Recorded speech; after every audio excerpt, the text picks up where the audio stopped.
আজকের যে উদযাপনকে কেন্দ্র করে যা আমরা লক্ষ্য করে থাকি বিগত দিন সমূহের অভিজ্ঞতায়, আতশবাজি ফুটে খুবই উচ্চ বেপরোয়াভাবে, তারপর পটকা ফুটে উচ্চ স্বরে বিভিন্ন সাউন্ড যেগুলো সৃষ্টি করে থাকে শব্দ উৎপাদনকারী যন্ত্র থেকে সামাজিক সাংস্কৃতিক কর্মকাণ্ডে হয়ে থাকে এগুলো।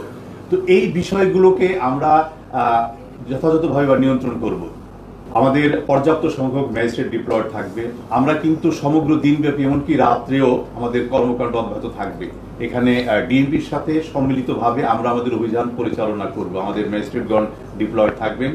আতশবাজি পটকা ফোটানো যার ক্ষতিকর দিকটি শুধু, এর কিন্তু ভালো দিক তো আমার মনে হয় কেউ এটিকে ব্যাখ্যা করতে পারবেন না। তো সুতরাং যে জিনিসটি প্রচন্ডভাবে আমাদের স্বাস্থ্য ঝুঁকি ঘটাচ্ছে সেটিকে কেন আমরা অনুমতি প্রদান করবো, অ্যালাউ করবো? আমরা দেখেও সেটি না দেখবো।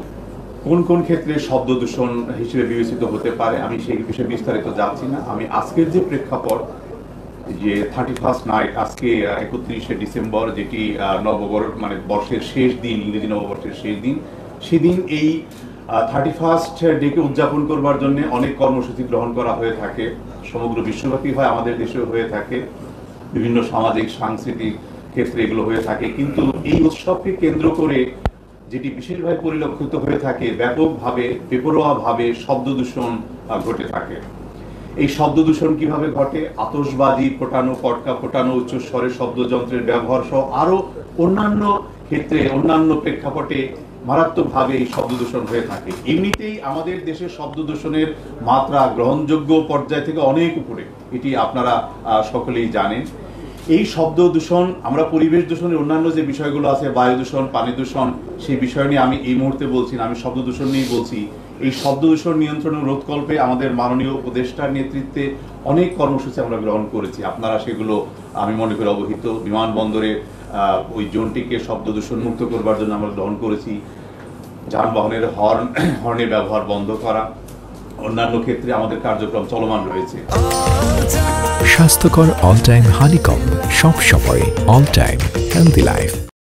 সেই প্রেক্ষাপটে আমাদের উপদেষ্টা মহোদয় আজকের এই ব্রিফিংটিতে আমাদের অংশগ্রহণটিকে অত্যন্ত গুরুত্বপূর্ণ মনে করেছেন এবং তিনি আমাকে এই প্রেস ব্রিফিংয়ে অংশগ্রহণ করবার জন্য নির্দেশনা প্রদান করেছেন। এবং তার একটি, আমি মনে করি এখানে খুবই সুচিন্তিত এবং উদ্ভাবনী চিন্তা চেতনামূলক ধারণা যে এই ক্ষেত্রে আমাদের কি কি করণীয় থাকতে পারে। শব্দ দূষণের কি ক্ষতি হয় আমি সংক্ষেপেও যদি বলি, এখানে মারাত্মক স্বাস্থ্য ঝুঁকির কারণ ঘটে শব্দ দূষণের কারণে। আপনারা জানেন এগুলো হৃদরোগ, স্ট্রোক, মানসিক চাপ, শ্রবণেন্দ্রিয়ের ক্ষতি সহ আরো অনেক খুব জটিল জটিল ব্যাধির সৃষ্টি করে এই শব্দ দূষণ। আজকের যে উদযাপনকে কেন্দ্র করে যা আমরা লক্ষ্য করে থাকি বিগত দিন সমূহের অভিজ্ঞতায়, আতশবাজি ফুটে খুবই উচ্চ বেপরোয়াভাবে, তারপর পটকা ফুটে উচ্চ স্বরে বিভিন্ন সাউন্ড যেগুলো সৃষ্টি করে থাকে শব্দ উৎপাদনকারী যন্ত্র থেকে সামাজিক সাংস্কৃতিক কর্মকাণ্ডে হয়ে থাকে এগুলো। তো এই বিষয়গুলোকে আমরা যথাযথভাবে নিয়ন্ত্রণ করব। ডিএমপির কমিশনার মহোদয় তার তরফ থেকে বলবেন কর্মসূচি। আমরা আমাদের কি করণীয় গ্রহণ করেছি সে বিষয়ে বলতে পারি। আমাদের পর্যাপ্ত সংখ্যক ম্যাজিস্ট্রেট ডিপ্লয়েড থাকবে। আমরা কিন্তু সমগ্র দিনব্যাপী এমনকি রাত্রেও আমাদের কর্মকাণ্ড অব্যাহত থাকবে। এখানে ডিএমপির সাথে সম্মিলিতভাবে আমরা আমাদের অভিযান পরিচালনা করব। আমাদের ম্যাজিস্ট্রেটগণ ডিপ্লয়েড থাকবেন।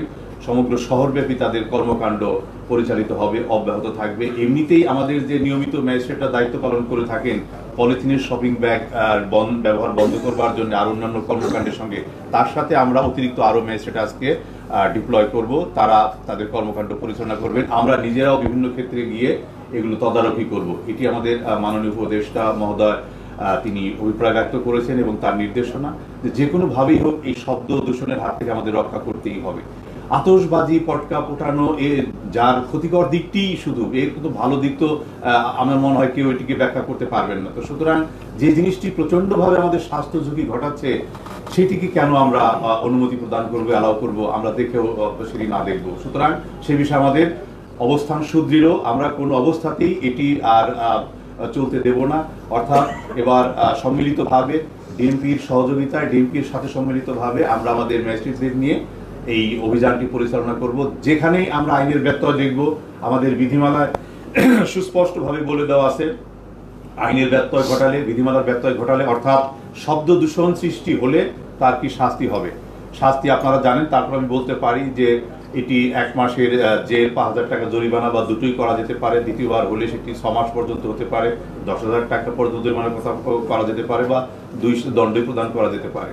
তো দণ্ডের ক্ষেত্রে আমাদের যেতেই হবে যদি আমাদের আহ্বানে কেউ সাড়া না দেয়। আমরা প্রত্যাশা করব সমগ্র দেশবাসীকে, এই মহানগরবাসীকে 31st উদযাপন কেন্দ্র করে, 31st ডে উদযাপনকে কেন্দ্র করে যাতে এমন কোনো পরিস্থিতির সৃষ্টি না হয় যেটা মারাত্মক শব্দ দূষণের কারণ ঘটে। আতশবাজি, পটকা ফোটানো এবং উচ্চস্বরের শব্দযন্ত্রের ব্যবহার এসহ যাবতীয় যে কর্মকাণ্ড এগুলো থেকে বিরত থাকতে হবে। আমরা এই বিষয়গুলোকে সুনিশ্চিত করব।